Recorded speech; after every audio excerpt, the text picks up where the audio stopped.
Hadu kapor lai baje no paisngi haka khatlai tarik rempang arajar arpun rio haka jingnyo yaki vote jongka election nomi khmat shaka satya sangat lani ka House of the Nation jongkari Bangladesh ka Bangladesh Nationalist Party BNP haka jialam Tarique Rahman kala job hadu arspa khatlai naki arspa khandai pukhandai tali ki constituency katba ka jadmat Islami bat khatwai tali ki seng ki betre lang ki job tang nyo pon tali ki constituency Dakatai ke result bala tam lupa ke BNP kan thau ya ke sarkar Thymmai ke ban bujli ya ke bor sensyar basipor ke bala Shimti penyat ya ke ri Bangladesh hadian ke jingkhalam no ke sarkar balam khmat da ke Awami League ha ke jialam ke Sheikh Hasina hau nailar arja rapusau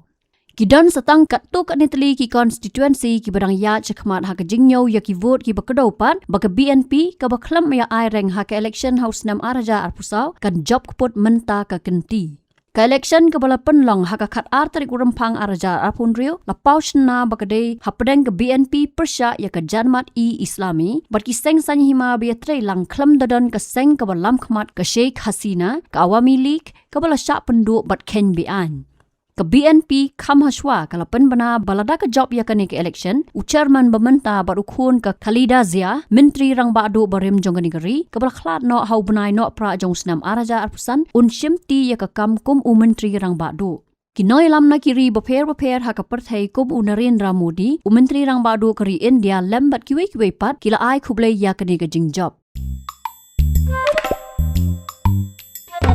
Habatin, pej bahagi ki shop plus F. Ka plus F? Haka bam bangi bam duna ki eki batte ye kamet. Namar kata habathiru atau khau kam lo ka umpnyang ka dot pej ya ka shop plus F haka jingsom.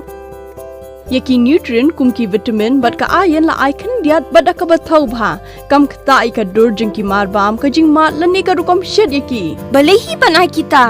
Ka don ka we ka jing mentoy ba kongsan. Ka kot ka kia.